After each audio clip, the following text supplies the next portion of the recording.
I like it. It looks fresh. But how are we not going to put a crab, or how are we not going to put the best looking flag out there, the Maryland flag, incorporated in the City Connects? They're City Connects. Put the Maryland flag in there. Put a crab in there. Put my logo on there. What's going on here? We got Aaron Judge destroying stadiums. He should be arrested, first of all. With everyone at BTL chat, telling the squad ride, we'll break you guys out of prison later. This guy's cheated multiple times in the past, gotten caught for it. He's actually a human trash can. This dude is the scum on the bottom of your shoe. That guy goes park to park, stadium to stadium, a grown-ass man with a baseball glove, like he's playing in the game, taking home runs from kids, not giving little man the respect he deserves. What a loser. They're watching me flourish, I'm watching them run. Damn. Brand new bag for pro, but I didn't pay for it. I don't like spending that cash because I'm trying to... What's going on, everybody? BTL episode 275 piece. We are back. Hold the fry, as always, joined by your guys, Krabs and Javon. And yes, Lauren, that song does just make you want to throw ass. It is what it is. That song is now ingrained into the community. Absolutely electric. Would not be surprised if the Chiefs played that before their Super Bowl win on the way out to the field. Javon, we're back. We're back. Two words, yeah. 2 words, back. All-Star game, home run derby, pretty dope. Home run derby, electric. J-Rod, 40-piece, hold the fry, and then blew it once again in his home ballpark. That was dope. Randy, ball tickled the century for you. But he made it up in the All-Star game, making crazy plays. I mean, I still cannot believe I got the video of him robbing that catch. That was nuts. Yeah, it was crazy. That was crazy. Can we talk about Trent? 36 strikeouts. Holy shit, Trent. We got to be better. We got to be better. Okay? Chat, we're going to do a merch giveaway coming up here in a second. We're going to get all you guys to sign up for this BetSpurt Survivor Pool. It is free. And if you win, you can win free Super Bowl tickets. So why would you not sign up? We're all going to be competing in it. Shouldn't be too hard to pass Trent and outstand him. So if you want to compete with us in this giveaway for some merch, sign up for the BetSpurt Survivor Pool. We'll put the link in the chat. Super easy to sign up, super free, okay? And you can win Super Bowl tickets and compete against us as well. There are limited spots in this contest, okay? They keep telling us this every week. Limited spots. They're starting to fill up. So get in now. Don't wait until NFL's starting up. And then we're going to be talking about this, sweating this out the entire season, talking about the BetSpurt Survivor Pool. And then you're grabbing ass because you waited till too late. Okay? Sign up before the spots fill up. They are going to fill up. It's free. And if you sign up before Sunday, we're going to pick all the names who signed up through our link that is in the chat and give away a bunch of merch. We have a bunch of extra merch from the extra drop we did. Please, please, please sign up. It's free. Grow up. Lock in. Lock in. Got to. Okay. Javon, you get a chance to watch that new QB show, Quarterback? I watched the first couple episodes. Yeah. I thought it was pretty interesting. I was excited to see like how Kirk Cousins, how they can make him seem interesting. And turns out he's not a complete robot. So it's been kind of fun. Yep. We're not going to spoil anything, Chad. No worries. But a couple things that were at least funny and not important. And I only watched the first 3 episodes as well. I feel like the whole world did the last 2 nights when there was really no sports on besides Summer League. Was when Kirk Cousins was dressed up like he was going to a wedding, sitting outside in his backyard at a fire pit, talking to his little son who's like 2 years old about his football games. And I thought like when it was just panned in on Kirk talking, I thought he was going to be talking to the camera crew or some grown-ups or his wife. And they pan out and it's his little like 3-year-old kid in like a suit sitting there listening about football talk. That kid can barely even talk. I was like, what are you doing, Kirk? He can't even understand English. And then I cannot believe they put in the clip of Kirk singing Pretty Woman. I know. That was hilarious. They dragged him. I feel bad for Kirk. Other than that, though, they did make Kirk look fun. They did do a good job of that. And, Chad, I recommend you guys watch it if you got some time coming up because it's pretty darn good. Okay? We got Mid-Major Mac coming in with a sub bang. Let's freaking go, dude. Let's freaking go. 17 months. We got Ian coming in with a sub bang. Let's get back at it today. Sure. We got Albs coming in with a sub bang. Holy smokes. We got a ton, Javon. Drizzle coming in. We got a ton of sub bangs today. The vibes are up. Okay. Even Doodle Knight sub bang yesterday in the middle of the night. I don't know how he found this account, but W's. Flynn coming in with a sub bang. We got a hype train rolling, boys. It's Friday. We got a lot of games to talk about. No time for BS. Okay. No time to talk about Shohei potentially going to the Yankees. Right? Drew, we don't have time for that today. No time. No time. Chad, if he goes to the Yankees, I'm going to throw up. I'm going to throw up. If I hear one more rumor about Shohei Ohtani wearing pinstripes, about Juan Soto wearing pinstripes, about my beloved Lane Thomas, and yeah, they're coming after my guy, Lane Thomas. They're coming after mine. If I hear it one more time, I'm going to puke. Okay? Enough is enough. We know it's coming. They do it every year where they get super excited, where they buy a new team who's a bunch of old veterans who suck. And then they stink at the deadline and they go out and they buy a new group of guys like Yeimer Candelario or Lane Thomas who are going to make the difference and everyone gets excited. And then they end up sucking. It's a tale as old as time. It really is. And I'm happy to be a part of it. But, Javon, if this guy right here in the middle ends up putting on pinstripes, we're in trouble. I guess, it's going to be tough that you can find. He's probably like that's the one team that if you went to, I would actually aggressively root against him.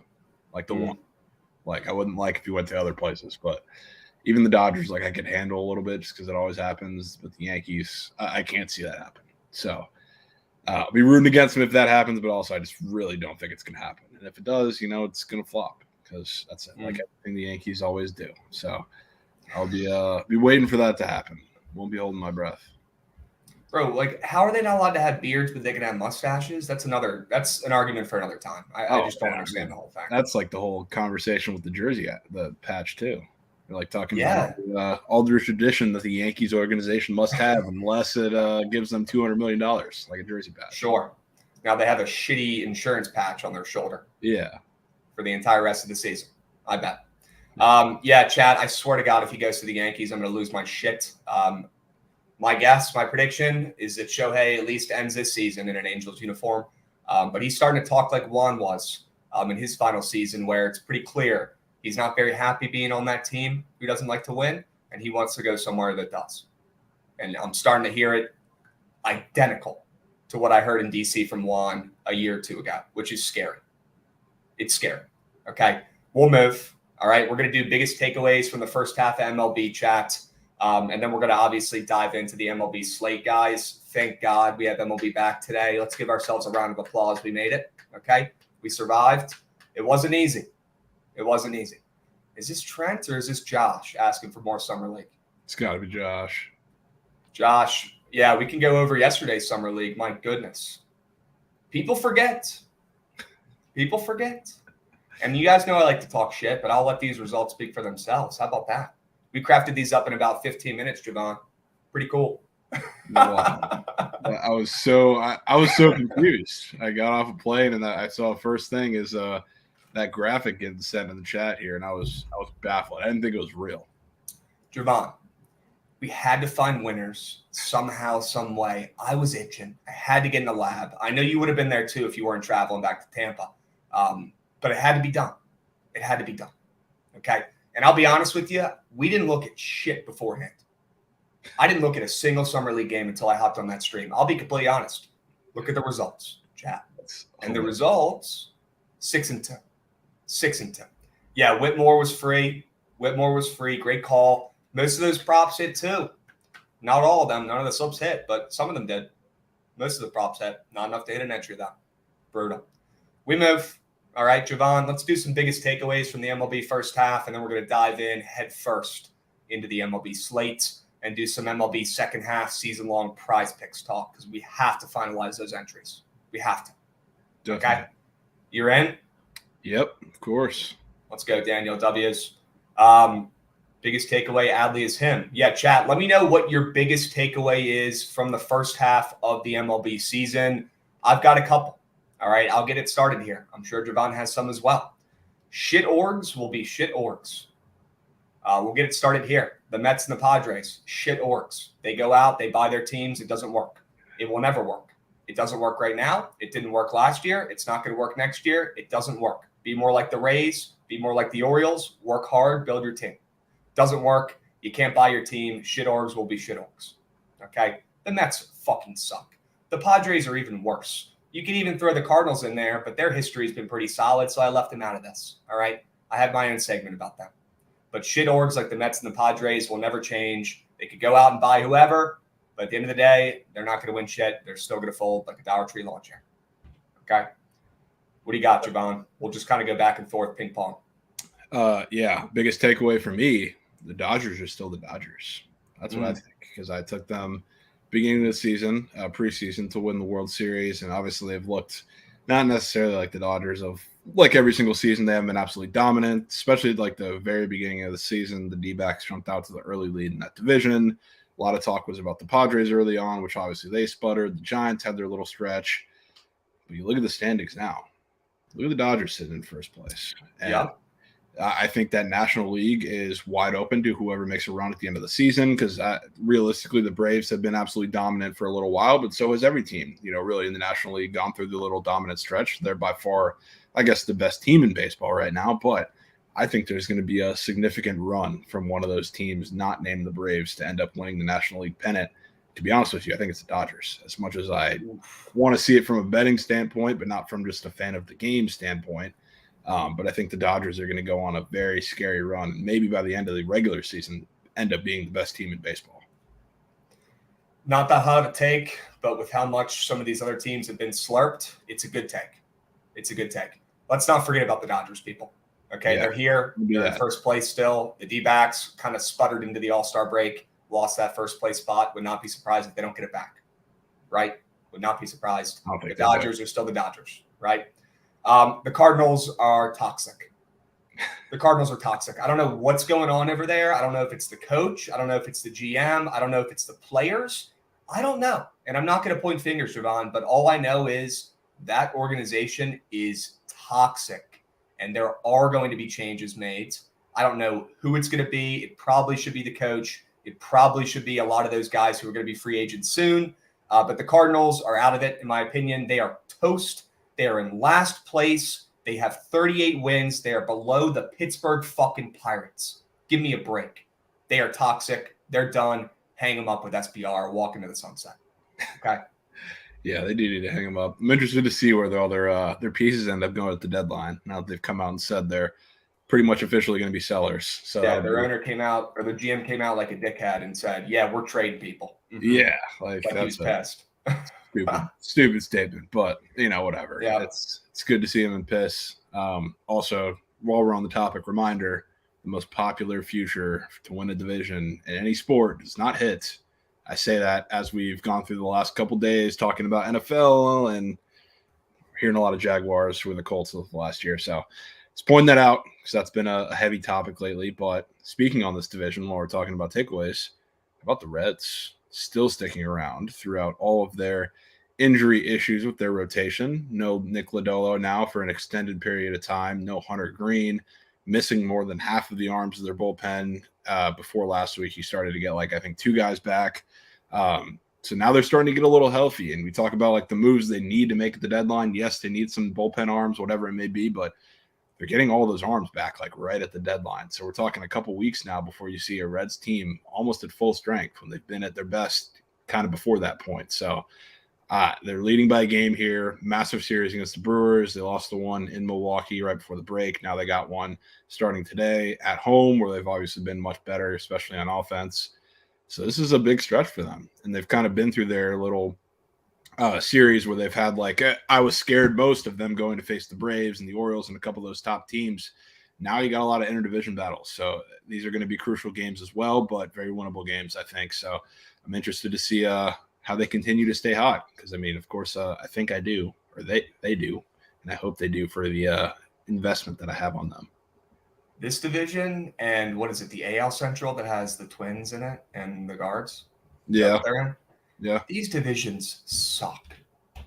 And I know the Reds are cool and good. They are. For the Reds, they're really good. Okay. I don't know if they're going to win the World Series this year, but they are really good. I'll give them that. But these divisions stink.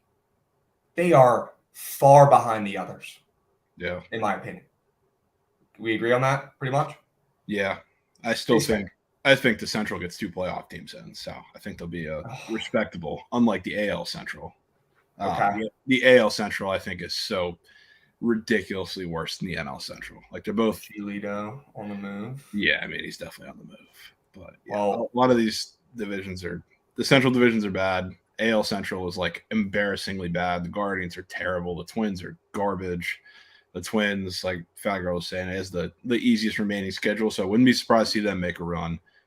But they're still going to have to hit to do it, which they haven't really done against any team. So it's gross. I wouldn't honestly be surprised to see the Tigers be in that mix towards the end of the season as well. It's just that bad of a division right now. Real quick, who are your 2 picks to come out of there? Out of the Central, both Centrals? Mm-hmm. Yeah, both. Obviously, Reds in the NL. AL, I'll go Twins. Okay. And Josh, if you can share that link I just put in the private chat, it's pretty crazy. Speaking about our guy Lucas Giolito, not only will he be on the move, probably playing on another team here coming up at the deadline, he's also going to be looking for another significant other. I've never seen somebody announce their divorce on the internet before. I don't know. Maybe this is a thing. During the guys, let me know in chats. Yeah, it was during the home run derby. Shout out Sheffield Shuffler for pointing this one out. He's the one that got me hip to this. But I've never seen somebody announce their divorce on social media before, and he did it during the home run derby when his teammate Robert was hit. It was really weird.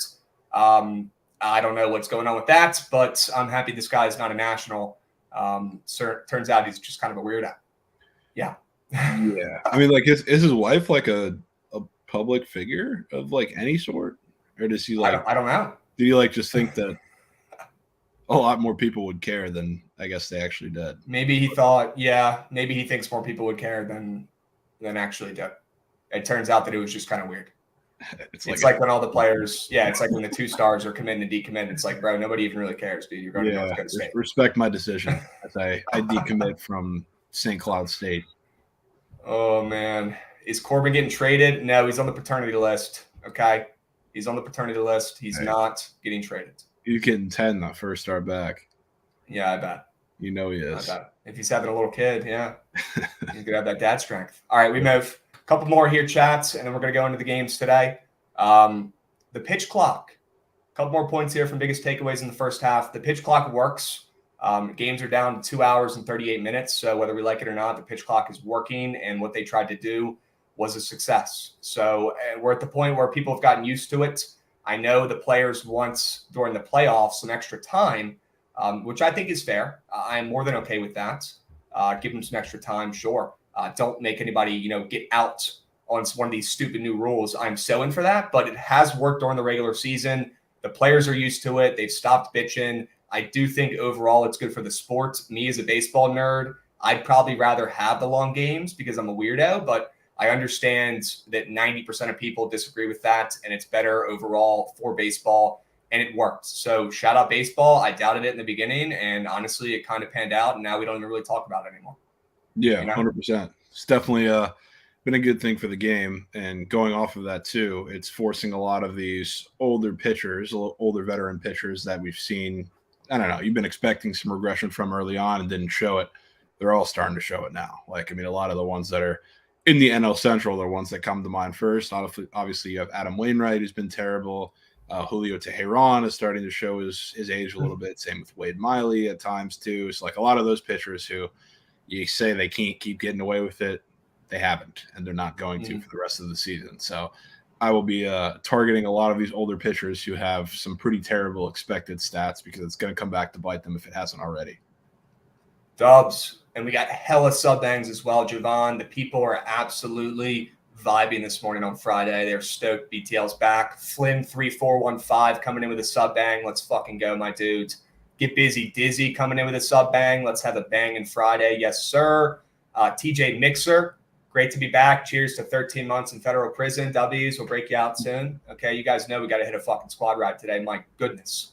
EJ Willie, sub bang as well. T Wisley, sub banging, and Coin Move coming in for his 13 months. W's, boys, we appreciate it.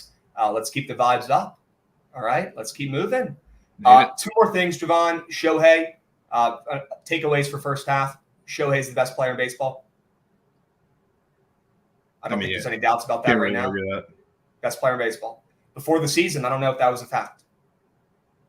I really don't. Should have been. It should have been, but I think that's kind of established now, and I don't really think anybody can debate that. He is the best player in baseball, without a doubt. We'll see if he can keep up with it at this pace and pitch and hit this ball at the same time and not get hurt. It is freaking incredible what he's able to do here. And if he's able to pull this off for even just one more season, I'll be impressed. But Shohei's the best player in baseball, best player in the world. Unbelievable. We are witnessing history every single night. Every single night. 100%. And then I put down the Braves are the best team in baseball. For them to be able to have this record and, fight through the adversity of their pitching staff and bullpen, their starters and bullpen getting hurt, banged out the entire first half, and for them to be where they are with that offense and having Acuna, who's probably the second best player in baseball right now. Overall, in my eyes, they are the best team in baseball, and they're not even really at their peak yet, and they're not even fully healthy. I think the Braves are the best team in baseball, and I think they're going to win the World Series. I do. I say they're the best team in baseball. I'm there with you. Okay. I don't think you can argue that at that point, but definitely further out in the World Series. Okay. I know you like the Dodgers. I know. I like Dodgers, but I like the field. I'll say that. Any other takes from the first half before we move?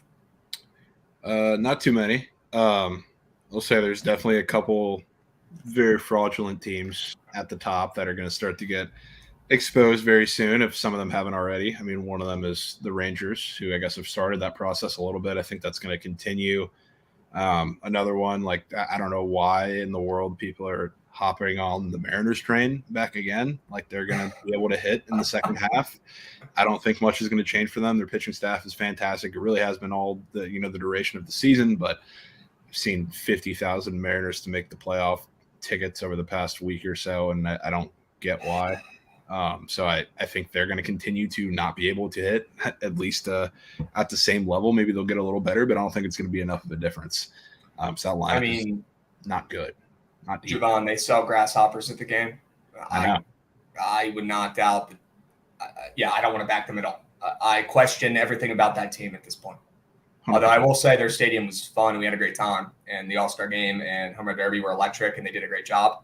But they sell grasshoppers at the game and they sell them to fans to eat, and they were disgusting. Yeah. And I now have trust issues with that entire organization. I do. Fair enough. But Yep. yeah, I don't think they're going to be much of a threat in the second half. Even if the only threat, I think the chance they have to make a threat is if the Rangers are just that painfully bad and you're competing for a wild card spot there between the two. But I think one of those teams is going to make kind of an inverse run there, and I think it'll be the Rangers. And I think one of the teams from the AL East is going to go on a really big run, which the Rays have started slipping, so they're kind of in that Rangers territory for the time being, and I don't think they're going to stay there. Not just saying that because it's my team, but I don't think they're going to stay there. But I'll tell you what, I'm really worried about the Blue Jays. I think the Blue Jays bats are going to start to get really hot. I mean, starting with Vladdy, who he's one of those guys where like he won the home run derby. Usually for like a big power hitter, you worry about that messing up his swing for the duration of the season. But for a guy who's been a little off all season, especially in the power department, I mean, he went however long without a home run in Toronto. I think that could be a good thing for him. And I think it could be a good thing for a lot of this lineup who really hasn't been consistent and in sync all season outside of Bo Bichette. So I think they're going to start to really get hot in the second half. Worries me as a Rays fan. Not massive on the Orioles. Everybody likes the Yankees making a run too. I'm good on that, but watch out for the Jays. I like it. Don't let the Jays get hot, Javon. Yeah. Don't let Vladdy get hot after some confidence, huh? Yeah, I like don't that do that angle. either. I like that angle. We were talking about that yesterday a little bit with his props, and we'll talk about that a little bit more when we're crafting up these second half entries. W's. I think we had some good takeaways there, chat. Hope you guys enjoyed the first half of the MLB season. Okay. I know I did. It started out hot as heck and then got extremely cold. So I'm going to pull up how many units I made or lost in the first half. This could be scary. All right. I'm down 2.5 units on the first half of the MLB season. We take that. We move. And that's with one of the worst months in the history of betting in there. What I didn't hit a bet for an entire month in MLB. Okay, we'll bounce back, chat. I'm sure Javon is in the green, but we are right there, ready to attack, kind of like the Blue Jays. I'd say my units for MLB this season are kind of like the Blue Jays. They got potential. Don't let them get hot. It might be too late. There we go. Javon, you want to go over these games? And as we do, talk about prize picks. Do you want to do MLB season first and spend time on that because it's important? What do you want to do?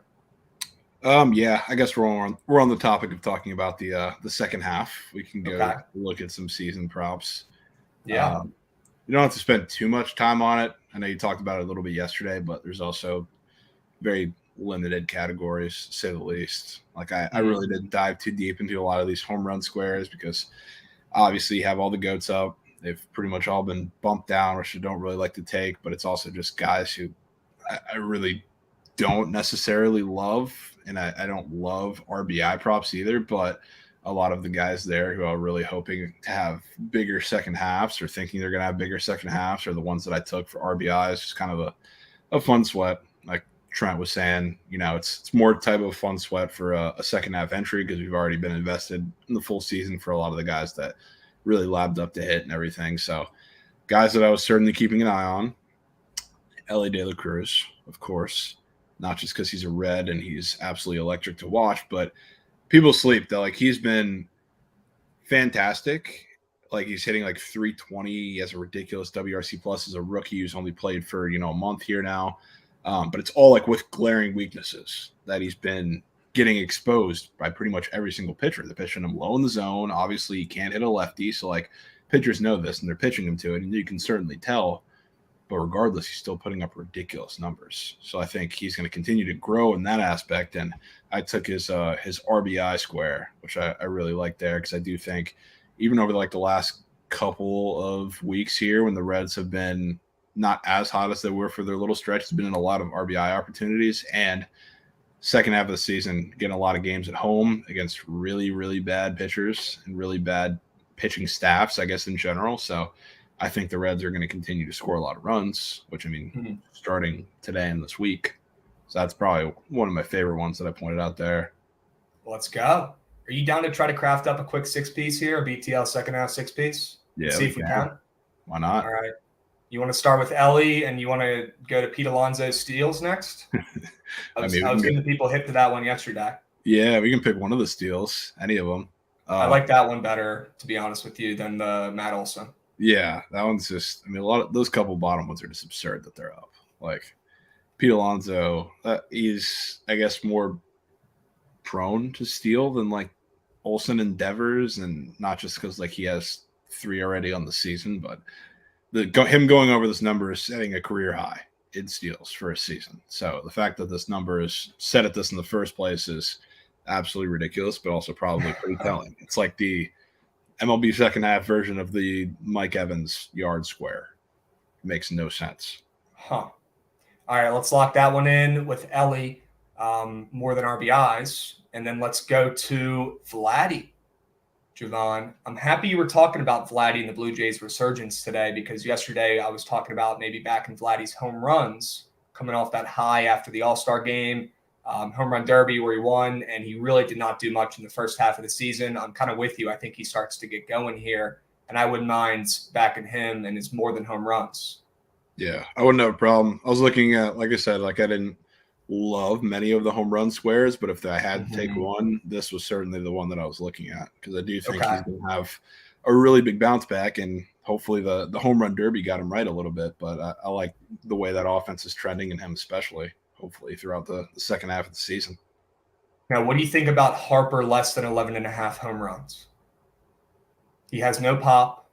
He only hit a handful of them in the first half. I don't see that pop coming back, after just a week off. You're telling me his arm's just going to heal miraculously in a week? No.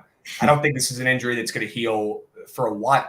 I think until he gets a full off season of rehab and working out and stuff like that, he's probably toasted. He's not going to get that pop back. And you're going to see a lot of people back in the opposite angle with Harper bouncing back, with the Phillies starting to play well, which I agree. I think the Phillies will continue to win games, and Harper will still get base hits. But I've watched this guy for almost 10 years now. He's a different hitter this season. He doesn't have his power. He's still recovering from the injury. He's a contact hitter in 2023. Let's be square on this angle here, and let's fade Harper, a big-name guy who people are going to be taking to bounce back in the second half. Yeah, I'm certainly down for that. Couldn't have said it better. Dubs. What else you got up your sleeves? I just gave a couple. You got one more up your sleeve? Yeah, I mean, another one that I took in the RBI category was Randy. So I was talking about I made the tweet similar to Vladdy. He's a guy like last year when Shane McClanahan pitched in the All-Star game, I kind of instantly got that feeling that was going to screw up his whole season. Rays in general, super young team, but Shane is especially, pretty emotional guy. So I got really scared the second I saw that, and I sneakily, faded him for a lot of the second half of the season, and it worked. And I have kind of the opposite feeling. I made the tweet kind of the day of the Derby before it actually happened. I was like, you know what?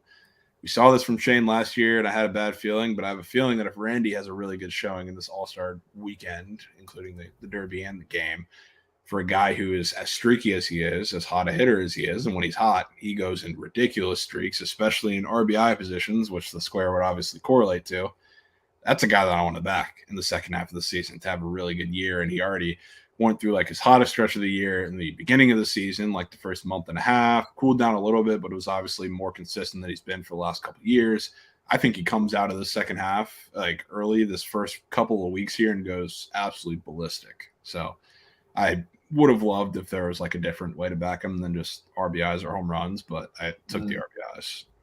Any thoughts on this square? I don't like it, but you have any opinions? It's definitely weird that it's up. It's definitely a little weird, yeah. Gun to my head, I take the over, but I really don't like it. I just think it's weird that it's up. Yeah, for sure. Okay. Dubs, I'm down to back your guy, Randy. And by the way, I'm very, very upset that there are no Nationals up here. You're telling me they can't put up, I don't know, anything? You can't put up Lane Thomas RBI? The guy hit 300 in the first half of the season. I don't get it. It's kind of tough. Yeah. I know they didn't have that many options. I get it. Second half, right? And right now we have a 5-piece, and we built this pretty easily. Let's see if we can find one more. Right now we have Cruz, Alonso, Vladdy, Harper, and Randy.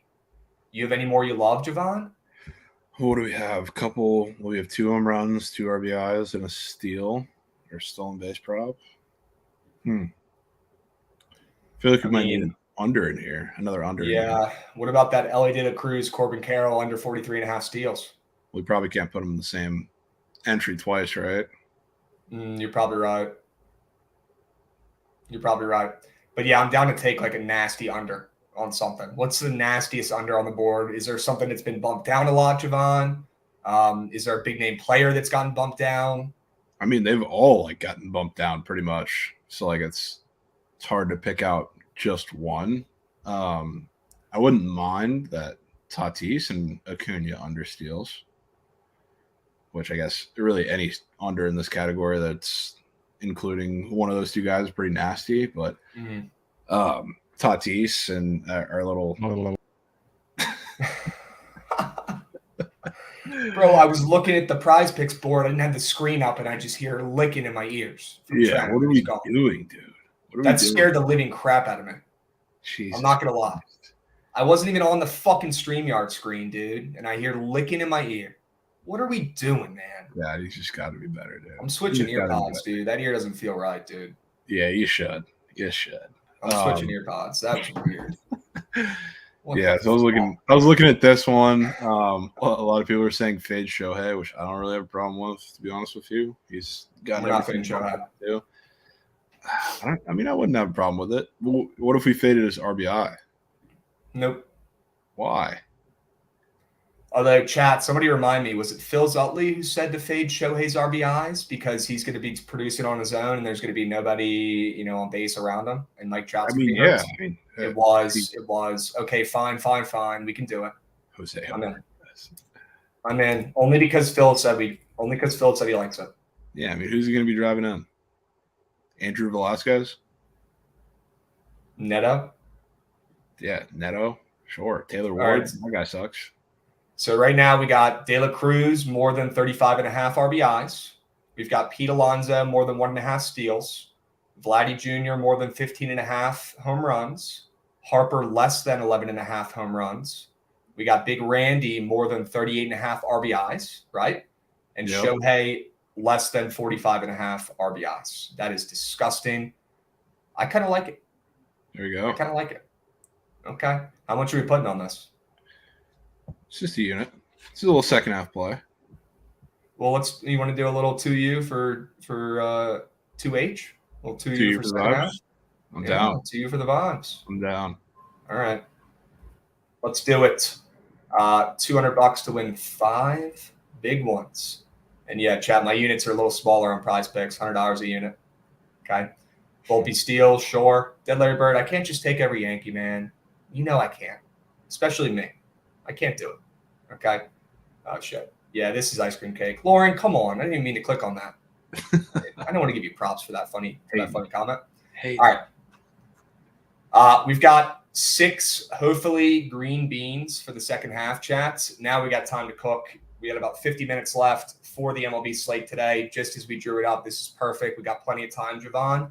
It's been a while since I've been able to say this, but let's dive in head first to the MLB slate and let's fucking cook. Yeah, let's start here. We can start with some series prices now that we're at a Friday. Take us through. Because there are 2, thankfully, that line up with some games that I really like today.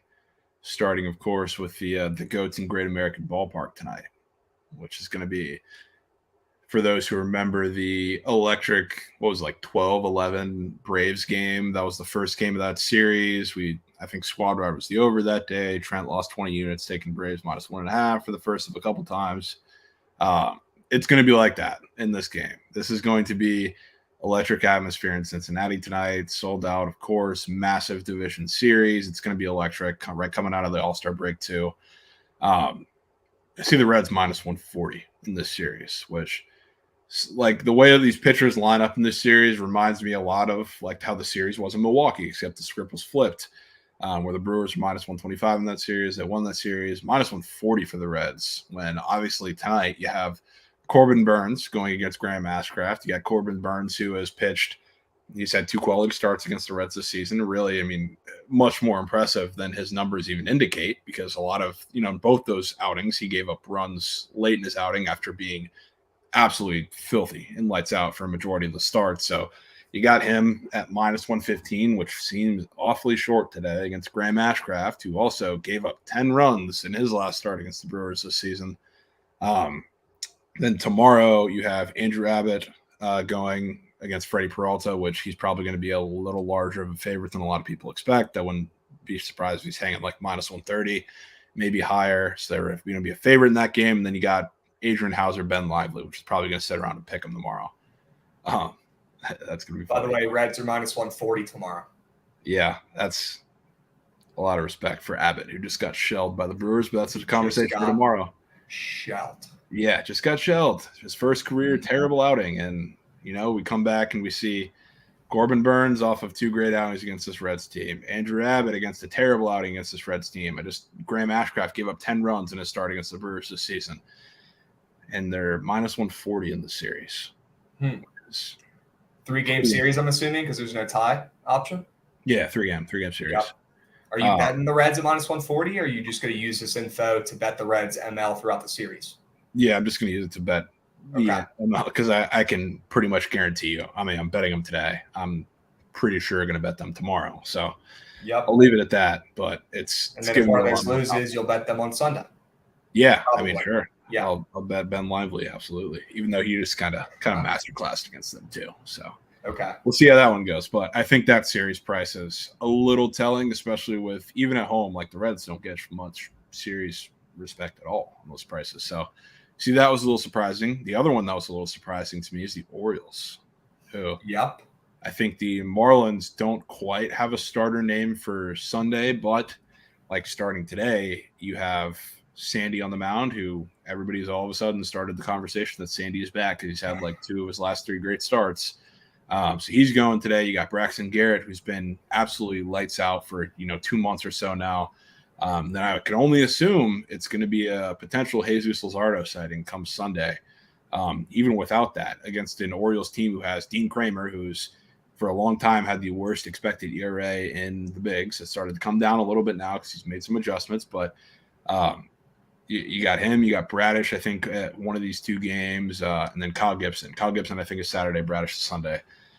It's very strange, especially for these teams who I think are going to start heading opposite directions. Like, I believe in the Orioles a little bit long term. I don't think they're going to be able to hang in the AL East necessarily with, whoever makes a run in that division, but I think they'll be all right. The Marlins, I still think, are a little fraudulent themselves, especially from that pitching perspective. It's going to start to come back down to earth, but minus 125 here with the significant arms advantage. And, you see the line today, which I think is a little strange too, and I'll be on the Orioles.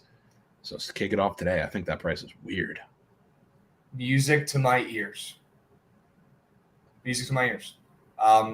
Perfect. Hit the nail on the head. I agree with everything 1,000%. Let's bet the O's and let's bet the Reds, something we've been doing all year anyways, this week with baseball back, right? That shouldn't be too hard. Shouldn't be too hard. Dean Kramer minus 105 today, right? Is that what he's at? Or sorry, Dean Kramer minus 140. Yeah, minus 140. Dean Kramer minus 140 today. I bet. Against Sandy, who I believe is coming off a decent start. Like you said, everyone's starting to get back on the Sandy train. Marlins keep winning. And I'll be honest, Chad, I don't like fading the Marlins. The Marlins win, okay? But you know who else wins? The Orioles, especially at home. And with Dean Kramer laying minus 140 against Sandy, are you kidding me? Nope. Are you kidding me? It's not like the Orioles or Kramer get any respect ever, really. Not That's at all. crazy. And with that series price, too, give me a break. So with you, same thing with the Reds. Ashcraft today, minus 105. Give me a break against all-star Corbin Burns. Come on. Yeah. And it was like, I guess we can start talking about that game a little bit while we're on the topic, because I was watching, obviously, the Red start, or the Corbin Burns start against the Reds last time out. He actually said this, too. I saw a video of his little interview floating around.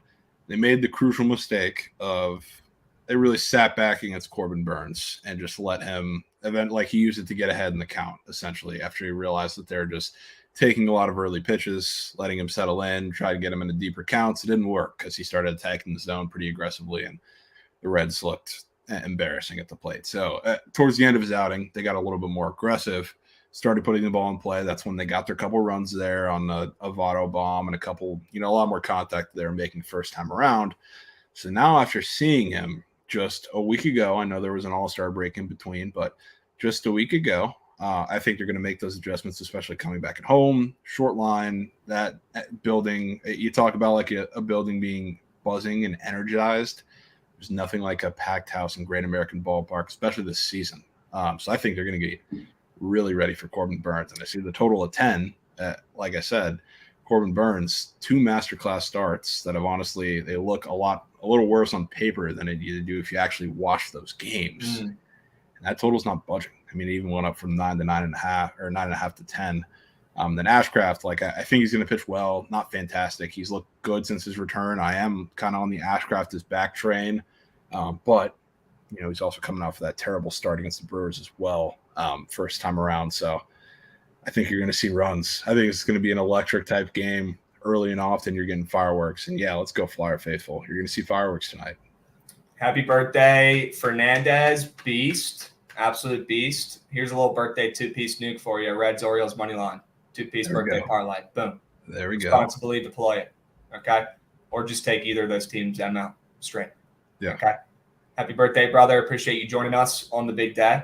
Okay. Let's make some coin. Let's pay for those drinks tonight, like Mikey would say. Let's All do right. it. Yeah. Reds ML with Ashcraft on the bump. I bet -105. Love it. I'll be honest though. I don't know if I like that better or the over better. And the splits look better with the over. Yeah. Super, super sharp. Maybe the sharpest splits on the board. 42% of bets on that over, but 86% of handle at the Great American Ballpark tonight. I've got some thinking to do there. Either the over or the Reds, but I'm with you on that series price. Maybe it's just don't overthink it and take Cincinnati on the ML at home. Yeah, 100%. Right. I mean, I'm with you. I like them both. If Okay. it gets back to a pick 'em, which it is starting to move the Reds' way here, I'll definitely be leaning Reds more than the over, but I like them both. Yep. And happy birthday, Grimace. Yes. Good, Jacob. Thank you for the reminder. I want to wish him a happy birthday. Hope he's doing well. W's Grimace. W. All right. Padres, Phillies. Let's go back up to the top here. Okay. I think we might have skipped that one. Padres, Phillies, Yu Darvish versus Sanchez. Yu Darvish opening up maybe -125, maybe -130-ish. Now we're looking at a coin flip with Yu Darvish coming off a gem, I believe. Yu Darvish coming off a nice little start, I believe. Against Sanchez, a guy who people don't even know who that is, who is a coin flip. I know it's in Philly. I know Philly's been playing well recently. I know the Padres are poverty, right? So maybe it's not that crazy. Philly is a better team. They've been winning games over the last month and a half, 2 months, playing good baseball. The Padres are pissed. Okay, so maybe in the second half of the season, the Bucks just aren't giving them the respect. But Padres opened up -130 was weird. And now I think this pick'em line is weird as well with Sanchez in the bump. Javon, what are your thoughts? To be honest with you, I think that -130 with Darvish on the mound is a little longer of an opener than I expected, which is keeping me off despite this move. Because Darvish, I mean, I've been seeing it all morning too. People are taking a lot of Phillies bats because they have great numbers against Darvish. Phillies team as a whole, obviously, is just destroyed right-handed pitching in this little stretch that they've been on. And the Padres, like, yeah, they're better against lefties, but they really just haven't been good at much overall. So, like, I understand the move, I guess, line-wise, but I can't get myself to bet the Phillies. Christopher Sanchez has sneakily been one of the better back-end arms if you look at a lot of rotation advanced statistics across the league, really. What the hell do we have going on here? Oh, we got the duck race. Who's winning tonight? Is it the Phillies or the Padres duck? Who's it going to be? Mage down the stretch. Who's it going to be? Oh, Darvish! Last second, Darvish! Bang! 10-unit Padres ML. That's Trent's model play today, ladies and gents. Usually he charges for those on Dub Club, but today they're free. So congrats. You've now seen his model, his process, and how he finds his winners. He should be charging for that, people. He should be. Bro, are you trying to emulate the cards, the card people, Trent? Is that what that was? Like the giveaways, how they do that? The breaks or whatever it is? Unbelievable. Yeah, that's crazy. Those guys are nuts. I'm pretty sure Fruity won a crazy Shohei card last night. I'm pretty sure I saw that in the group chat. If the Phillies bullpen blows that game, Trent just might be the greatest baseball catcher of all time. It's crazy. Yeah, looking at that game, it looks like maybe the Phillies bullpen gives up a rare couple runs there and blows it. Philly comes back in the 8th or 9th. Yeah. Maybe a soda nuke. Okay. Just might. Yeah, but keep me off that game. I'm with you. Padres opener was fat. Maybe the Phillies being a pick 'em is a little bit weird with the pitching advantage with Yu Darvish pitching better recently, but with that weird opener, giving some respect on the Padres, we'll just stay off. I'm cool with that. Yeah. Giants, Pirates, Javon. The Pirates, look, they're 8 games under 500s. They're not good, okay? But they've been hanging in there. They've been hanging around. They've been battling. They're not poverty. They're not like the Nats, who when they lose, it's by 10 runs and it's embarrassing. I feel like Pittsburgh at least has been competitive. Yeah. Now they're welcoming in San Francisco, a team who we both believe are frauds. At least we did as of last week. I still am on that train. They're 8 games over 500. I think this series is going to be pretty even overall, and not really surprised to see the ML come back towards a pick-em. Now we're seeing San Fran minus 135-ish, minus 130 some places against Pitt and Rich Hill, who I believe is coming off a legacy start. Javon, what are your thoughts in this game? Yeah, I like the over, which is kind of my way of – I mean, first of all, like I really like the Pirates' bats against Ross Stripling. Okay. But I don't know if I have the stomach to back Rich Hill because I also like the Giants matchups against him. Which the Giants, if they're facing kind of these slower tossing guys who allow a lot of barrels, that's when they've found a lot of their success recently, especially if they're from the left side. So I think they can score runs, certainly, but I also think Ross Stripling is one of the guys that kind of flies under the radar as like one of the worst back end starters of like a contending team that's out there right now. That's really been a target for a lot of these poor offenses, I guess you can say. So like the Pirates, I'm interested to see who's going to be back in the lineup today, if they're going to be fully healthy, coming back from the break, because I know they had some injuries kind of rack up towards the end of the break. I don't know if everybody's going to be back, but if they are, not really. He's a starter, but he's definitely been a guy to target there. His leash was a little short, I guess, in the Mets game was one of them, like 2 starts ago.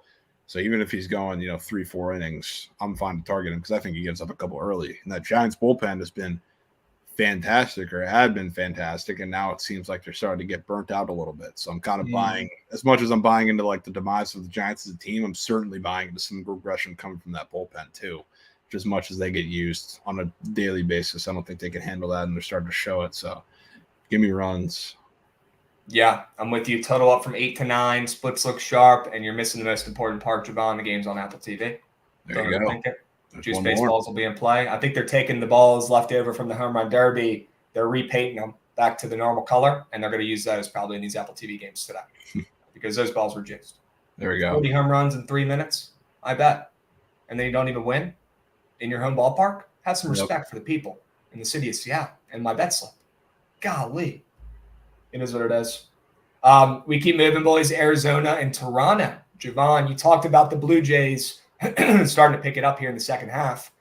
Are you hopping on board right now? Or are you going to sit back and wait and see if they start to get going here? Or are you going to start putting your hard-earned coin on the Blue Jays this week? Oh, I'm definitely going to start putting my coin on Blue Jays. Okay. I don't know if it starts today, though, because I really don't want to lay minus 175 with Jose Barrios. But from a Jays bats perspective, I know Ryan Nelson has been relatively good outside of, the one start against the Mets where he got absolutely destroyed. But like Arsenal-wise, the guy who throws a lot of fastballs, really fills up the zone. That's music to Blue Jays hitters' ears. So, like, they should be in for a really good matchup today. I don't know if I'm ready to back Jose Barrios, like I said, in this spot, but I do think the Blue Jays score runs at the very least. So I might have to make my return to taking a Blue Jays goat on PP, some of their squares. Gotcha. I'm with you on that. Barrios is a scary guy to bet and fade. Ryan Nelson is atrocious. Maybe just the over. Maybe the over in this game. I don't know. Is Ryan Nelson an MLB pitcher? Do you think he's an MLB starter? Yeah, he is. He's shown enough flashes. I mean, it's just like his highs make him look like a solid middle of the rotation guy, but then his lows, like obviously I got talked about the Mets start, they make him look like he belongs with Alek Manoah in the Florida Complex League. But today I wouldn't be shocked if we get a Mets type start from him, to be honest. Which, I mean, it's getting really hard for me to not take a couple of these Jays guys, going to figure out which of the big couple ones to take. But I'd be lying if I said George Springer wasn't looking at me dead in the face. Oh, God. Haven't heard that name in a minute. I know. I can't say I've taken him in a minute. Yeah. I mean, out of like all the three corp guys here, I usually I'll say I'll go back to Vlad maybe once in a while. I'll go back to Bichette once in a while. I haven't really ever gone back to Springer, but today, a lot of the prices on his props are crazy. Total bases, home run, whatever it may be, but it's also like Arsenal wise. I can just imagine it now. Ryan Nelson pumping a fastball low in the zone that Springer takes 480 to start the game. It's just perfect matchup for him and a lot of those guys, really. But out of these, it's definitely like Springer. Noted. I feel like he's not even up there on PrizePicks that much. You would know, though. You live in the app. Not every game like the other two guys, but he's up pretty often. Okay. Dubs. We move. Let's go to Dodgers Mets, I believe is next up on the slate. Yeah. We got the Mets plus a hundo at home against Urias and the Dodgers. This will be a good series. Also another game on Apple TV here. Total is at 8.5, up from 7.5, Javon. What do you like in this game? I don't like much, to be honest with you, because if this game was a couple weeks ago, I'd be taking the Dodgers, or at least liking the Dodgers. But I don't want to get in front of the Mets right now. And I know you had the All-Star break to kind of break their momentum, but they're kind of gelling right now. It's the Dodgers team who I also think is going to get hot, obviously, but I don't think it's going to be on the backs of Julio Urias, to be honest with you.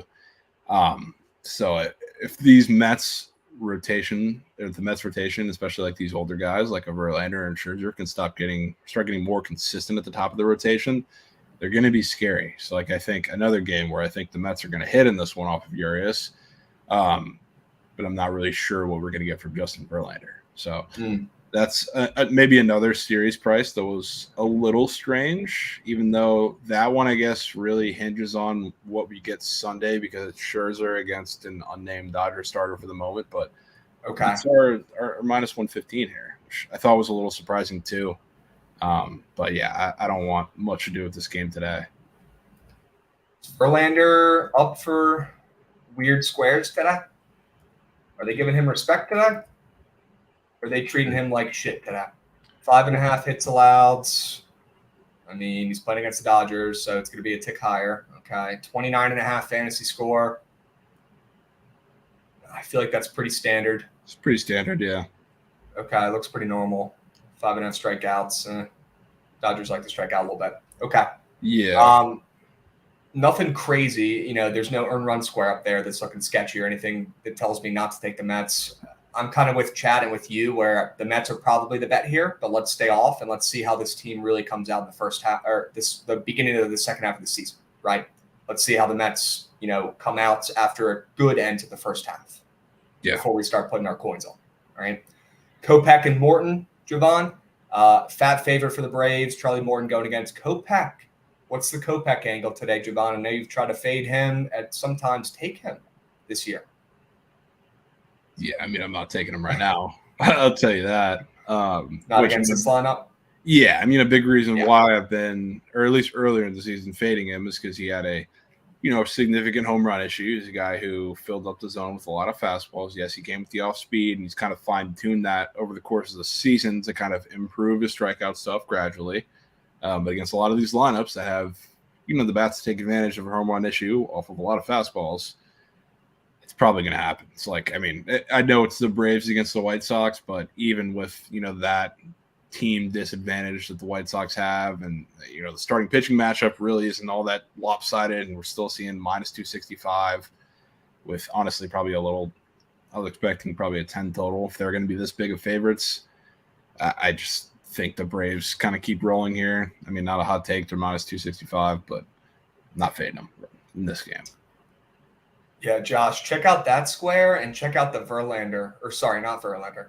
Check out the Morton earned run square as well. A little interesting. Yeah, that is a green dot gob. Okay, Javon, that's a green dot gobby.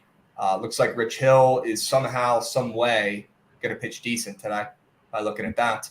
And then Charlie Morton, who's coming off a couple gems, playing against the measly, weak White Sox today. Got that weird 2.5 earned run square up, huh? Maybe the over? Totals up from 8.5 to 9.5. Could be. Maybe we get runs from both sides in this game. I would not be surprised after looking at that. The splits for the over aren't terrible. Around 55% of bets and handle on that over. Let's see how it plays out. Let's see how it keeps moving, but it's already up a run. White Sox will probably be scoring at least a little bit, looking at that earn run square and that total moving up. Yeah. All right. We move. What about Bayo versus Hendricks? How about Bayo locking in the first half, having a pretty darn good beginning of the season? You think he's got enough juice to get a win on the road against the Cubs today and Hendricks?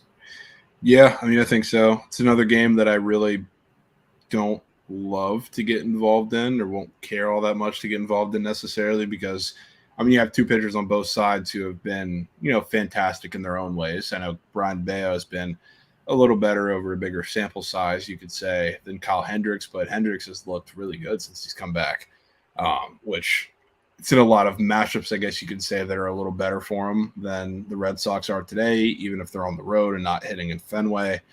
But it's not really a game I care that much to get involved in. I do lean the Red Sox there. I think Bayo pitches well. I think Hendricks pitches well for a little bit, and this is probably a game that gets decided in the latter half by the bullpen. So lean Red Sox, but nothing for me there. Do you have anything you like? No, I thought the total was a little bit high. Looks like we have the weatherman in chat. Good. We're talking about the Wrigley game. Needed you guys. Apparently the game has a chance to get delayed, I bet.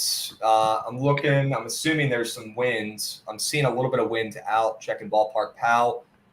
Definitely relatively favorable conditions in Chicago tonight, but nothing crazy like we've seen at times when they're like 30% over the expected runs. It's a little smaller today, but that would make sense for why this total is so high with how decent these pitchers have been throwing, especially Bayo, right? Yeah. Give me the over. I lean that way. The wind will help a little bit. Yeah. All right. Don't love that game, though.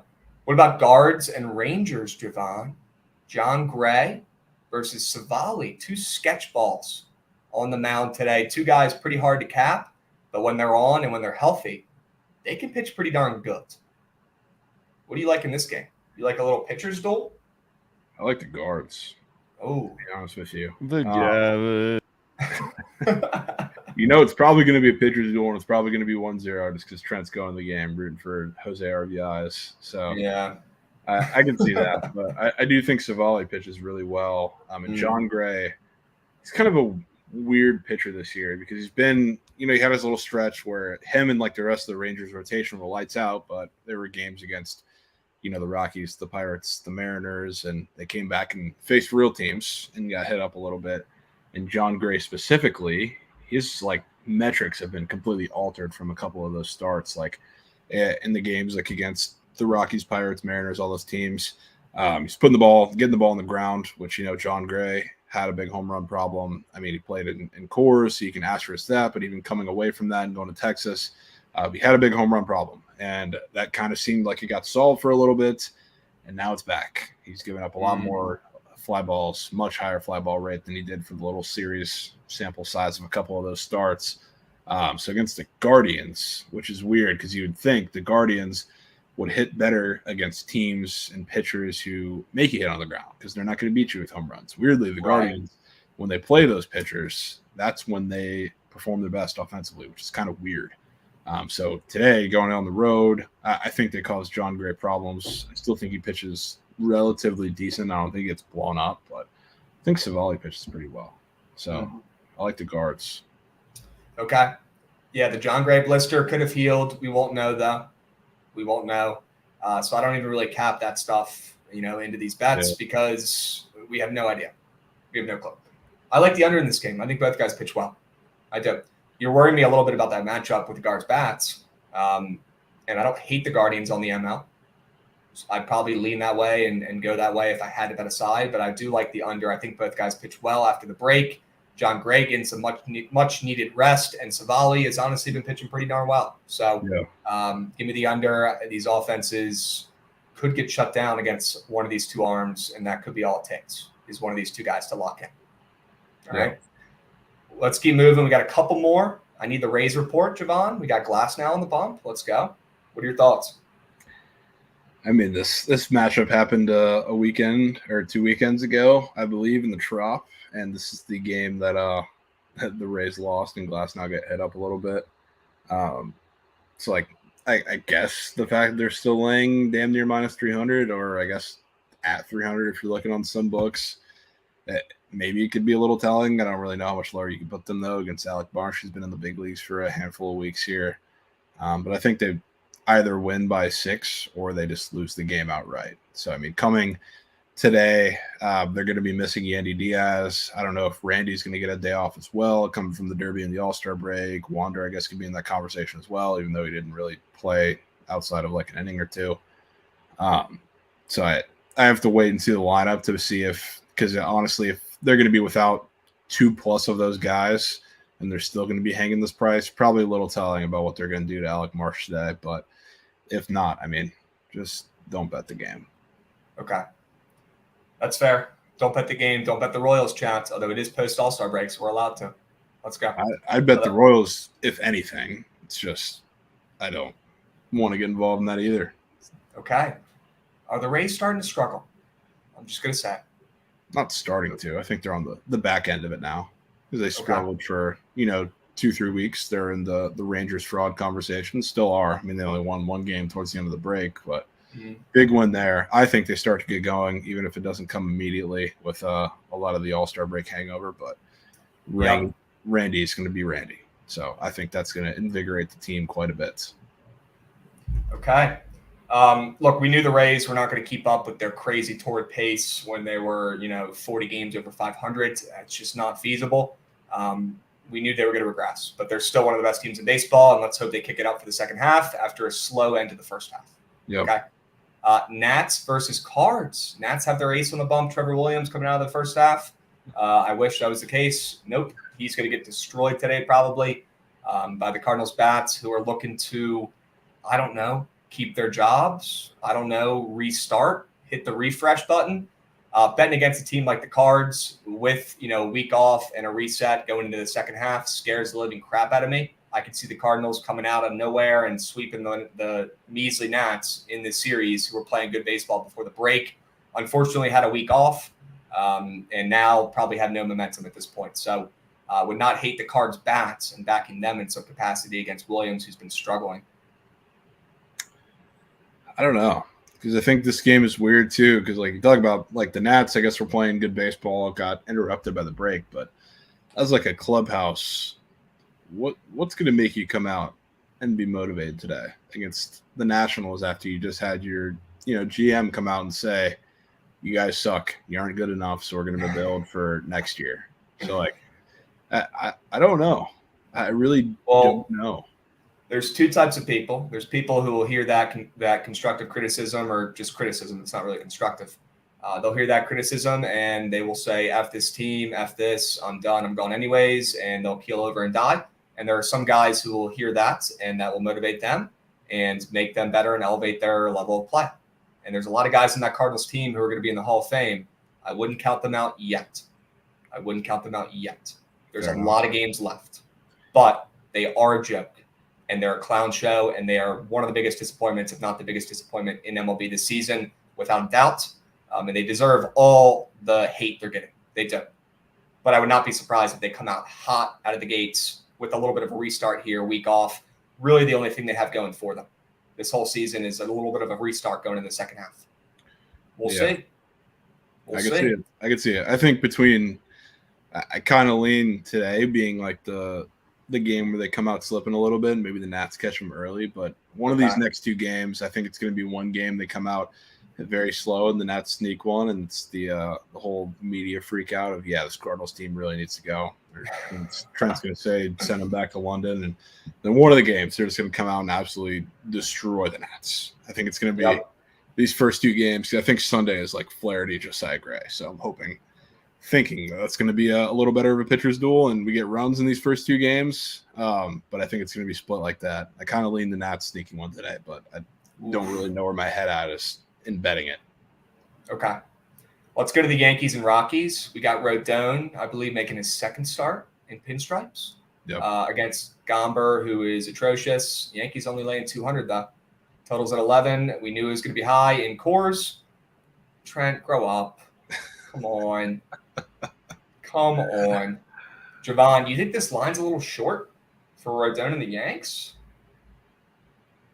No, I don't really think so. Austin Gomber's been.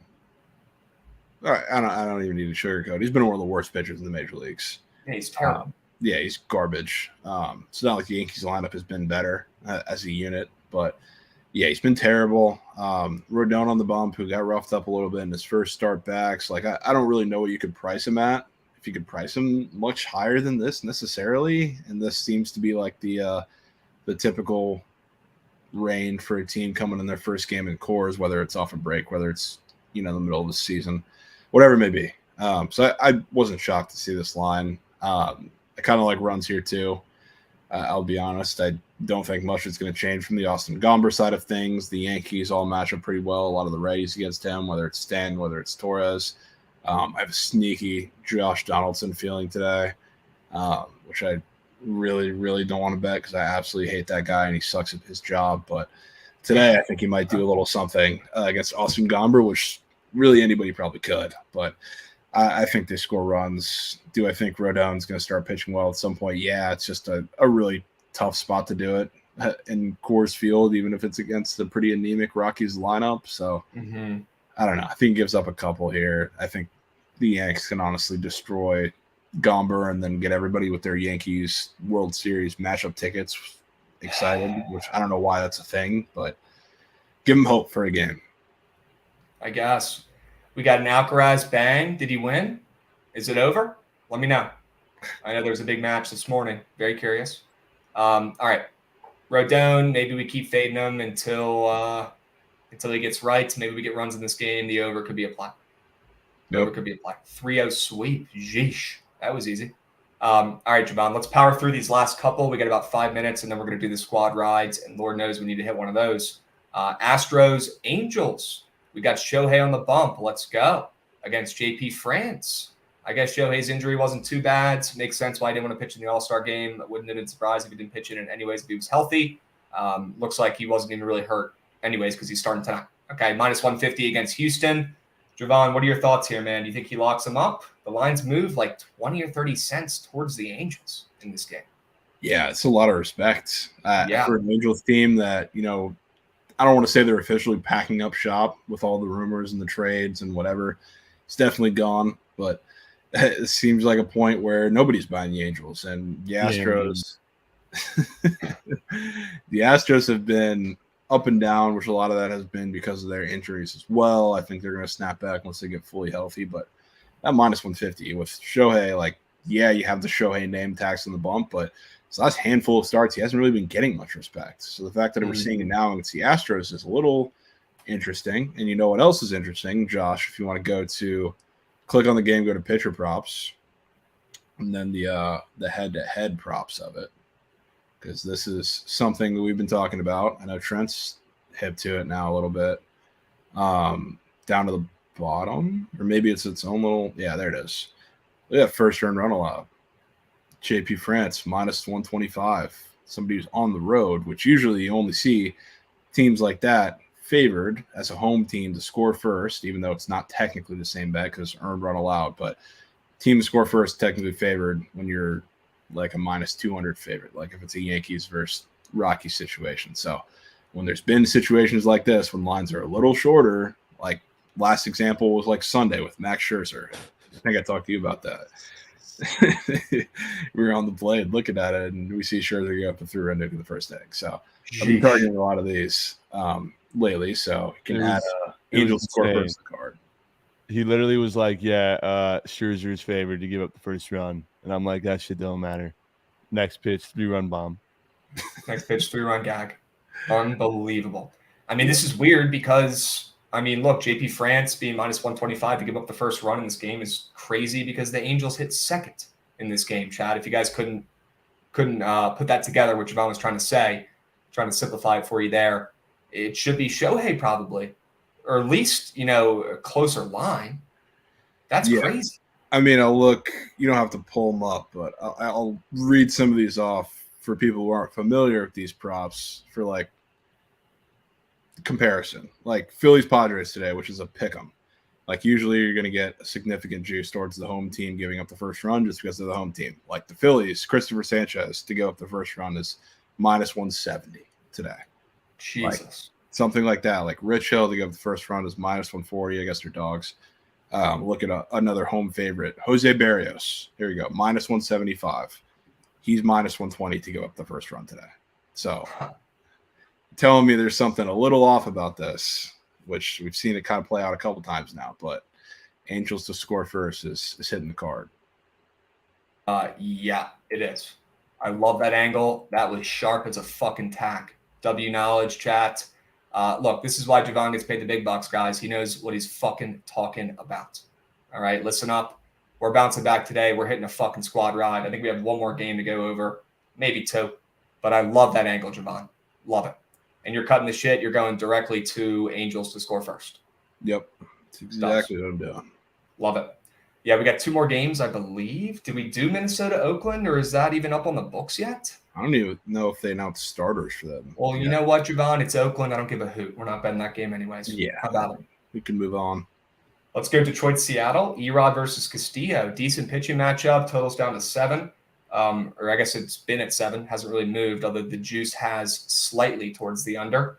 You think we get a little bit of a pitcher's duel here? Castillo pitching at home, and then Erod, who's honestly pretty solid. Yeah, so I mean, before it moved a little bit, it was at like minus 130. I was going to lay the Tigers plus 1.5. I still might. So I honestly think they win this game. I think it's going to be a pitcher's duel, but I think it's going to be a close game, which is why I think the plus 1.5 is an asset here. Which I've talked about the Mariners a little bit. Like they used to be pretty pitiful against lefties. Now they're like around league average. So they're not as bad.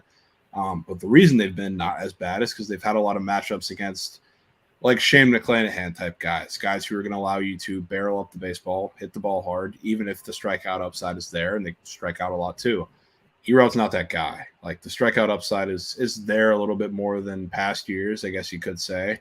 Or at least, starting last year is when he really started to pick it up in that department.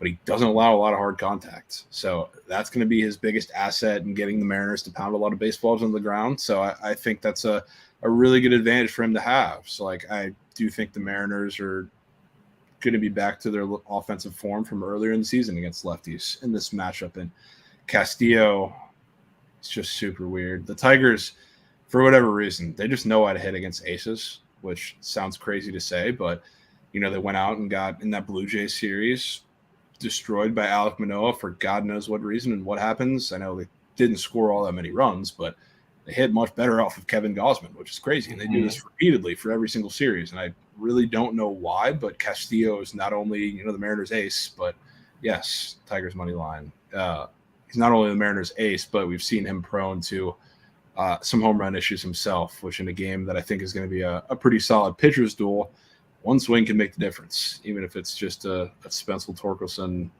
2-run nuke or something like that. So I think the Tigers win this game, but I also do think laying the juice on the minus or plus 1.5, if it gets to like a playable 135, 140 at some point, it's an asset to have. And 100%. Yeah, they did Rail Strider too. Yeah. Give me the Tigers. Plus 1.5. I want that run in a low-scoring game. Give me it. I love it. That's a great bet. Let's go SBR. We got the SBR seal of approval. W's. Chats. If you guys are going to any games this weekend, why not get $20 off on SeatGeek using promo code BookItSports? Promo code BookIt. Okay, use the promo, get $20 off your purchase on SeatGeek, which is already maybe the best, if not the best and cheapest ticket buying platform out there. Check it out if you haven't downloaded it already. All right, don't just be using, the typical ones that you've been using for the last 5 years. And please don't buy your tickets, at the fucking office like it's 1950s. Okay, use SeatGeek, download it, you get a discount. Promo book it for $20 off, and please sign up for our BetSperts Survivor Pool. We've got a couple weeks left. We're pushing this, but there are limited spots, chat. There are limited spots. I talked about this in the beginning of the show, but if you join late, there's only so many spots left. It's free, and you can win Super Bowl tickets. We're all going to be joining, okay? The link is right here in chat. Please join. It's free, and you get to sweat this out the whole season with the Book It squad. We're all going to be joining this, talking about it the entire football season. Don't miss out. Do not wait until it's too late, because there are limited spots, okay? Check it out. The link is right up here on the screen. It's in chat. All right, join it. It's free. Why not? Why not? And you can go to Vegas next year for free for the Super Bowl if you win. Okay? And I've won a freaking Survivor pool before. So if you guys want to tail my picks and stay alive, feel free. Okay? Javon, it's about that time, brother. We've got work to do. We've got work to do. Squad rides. We owe the people a winner. Let's get to work. Tigers plus 1.5. Put it in. Put it in. Okay. Detroit plus 1.5. Sure. I like it. Do we want to put Angels to score first in there? I mean, I love that angle. We could. Depends if you want to put that in there for a squad ride, quick hit. Yeah. I do. Unless you have another way you want to back that game, but I feel like that's the best bet in that game and one of the best bets we have on the board today. Yeah, I'm with it. Yeah. Okay. W's. What about Reds. Yeah, Reds and Orioles. Yeah. Reds and Orioles. Those might be the best plays we have on the board, honestly. Let's not forget about those because we went over those first. Those are good ones. Mm-hmm. One more play. Could put the Mets in there and let the people decide if they want to be freaks and be contrarian and gross today and be sharp as attack. Could put a lacrosse play in there. Haven't talked about the PLL much today, chat, but I'm going to be running a stream at 6 p.m. Eastern to be watching this first game, Water Dogs, Whip Snakes, right here on the Book It Twitch. So please stop by, tail my bets. They'll all be out before then. Check my Twitter, okay? We're going to ride some bets in that game. I have a nuke I'm deploying in that game. I have not released it yet. We're going to be hitting a bet in that game, okay? We could put a PLL bet in there, Javon. We could put the Whip Snakes in there on the ML. The second half gobs. It's your call. No better. Is there any other MLB play you love that you'd like to see in there?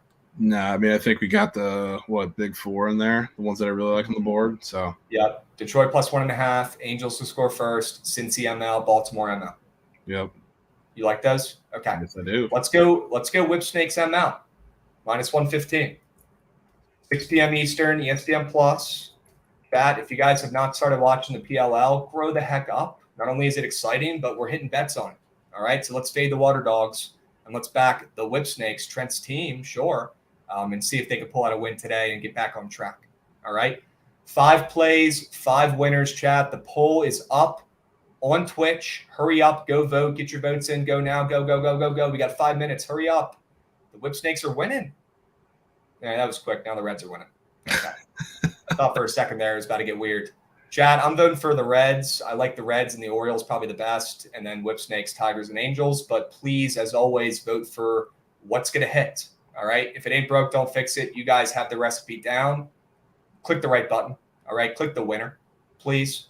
We got our Rampage coming in with a sub-bank PLL. Yes, Rampage, please join me in a couple hours for this first game. We're going to run that stream here on the Book It Sports Twitch, and we're going to craft up some winners. And if you couldn't already tell, Whip Snakes ML is definitely my play there in that first game. Okay? Reds ML and the Orioles ML are deking it out right now, Javon, as they should. Yeah, neck and neck. All right. W's chats. W Friday episode. Happy to be back. Happy to have Javon back as well. It's not the same without him up here yesterday, but we did have Kenny up here, and he did a great job. Brought some winners. The vibes were great. We honestly hit some bets. Pretty fucking awesome. Chat, this ain't no hobby. Okay, if there's sports on, we're betting them. We're finding winners. We're going to work for you. All right, and we appreciate your guys' support coming in, sub-banging, using the promo codes to get yourselves better discounts, joining the BetSperts group, right? We'll put that in the chat one more time. Join the Survivor pool, okay? And stick around for Trent making his return back to the streams today, 4 surgical streams in about 3 minutes. Okay, boys? They're the most profitable team to bet this season on the ML chat. Why are y'all upset? Yeah, I don't know why they would be upset. I don't know. No, here's the link, chats. Join, all right? There's no time. Hurry up. Go, go, go, go, go. Jite, I'm putting an uncomfortable amount of money on the Whip Snakes ML. Is that vintage enough for you? Is it? Okay. And to be honest with you, the Orioles and the Reds ML are looking at me funny too. It might have to be a 3-piece nuke. Unbelievable update from Nightbot. Unbelievable. Oh, man. Chat, you guys were awesome today. All right. You guys came in with hella sub bangs. Coltrane sub banging. Flyer Faithful coming in. Boyth coming in with a sub bang. 7 months. W's. Coin move. I need a whale today. Well, the squad ride's about to be finalized, brother. You just put it on that. Chat, you got about 30 seconds. Hurry up. Get your votes in. Go, go, go, go, go, go, go. Hurry up. There's no time. Get your votes in. We got a sub bang from Twizzy91, EJ Willie, TJ Mixer. Already shouted him out, but why not another one? Sure. Hella sub bangs today. My goodness. W's, chat. W's. And looks like we're going to Baltimore with the Orioles today on the ML. Fade and Sandy. Back in Dean Kramer on the ML. -140. It's so gross. It just might work, Javon. Just might. So gross. It just might work. My goodness. W's, Boyth. Appreciate that, beast. All right. Yeah, Tigers +1.5. Don't let that go under the rug. Don't let it. Do not let that go under the rug. That is a late night take me on piece if I've ever seen one. Okay. W's, chat. You like Whipsnake? Yes, I love Whipsnake. Whipsnake ML today, chat. Little PLL breakdown. Give me the Whipsnakes in this first game, and you guys better join me for your little pre-games before you hit the bars tonight on this Friday night. Join me for some winners, all right? I'll pay for the drinks. I'll bring the winners, okay? We'll get some PLL squares going. We'll get some straight bets going, and we'll sweat out that first game, and we'll be able to stream the game on our stream on the screen because we partner with them, so you guys don't even have to watch it anywhere else. You don't have to buy a subscription. We got you, okay? You can watch it right here at 6 p.m. Eastern. I'll be hosting, hopefully a couple other guys coming by. We're hitting bets. We're hitting bets, okay? Whipsnakes ML, but most importantly, the squad rides. Orioles ML, they get it done today. Javon, hopefully along with your Reds, because I'm new. Yeah. Oh, yeah. I'm new. There we go. Okay. Chad, let's all just say a quick prayer that Shohei doesn't end up in pinstripes because I don't know if I'll be able to make it. If that's the case, please, please, please, let's hope that we don't hear any more of those rumors because they are brutal. Cannot be having any more of those anywhere else. Anywhere else. You can go play wherever you want. Go to the Phillies. Go to the Mets. I'd rather him go to the Mets than the Yankees. I don't even know why, but that's just how my brain works, chat. Straight up. Or maybe he'll be loyal and stay on the West Coast. We'd love to see that too. Can only hope. Maybe he'll be a Ryan Zimmerman and stay local and stay loyal. We'll see, chat. Nah, he's gone, bro. He's so gone, dude. Oh, my gosh. Chat, squad rides, Orioles on the ML. We'll catch you guys on here on Monday next week. Same time, same place. Hope you guys enjoyed the vibes. We'll be seeing. We'll be seeing.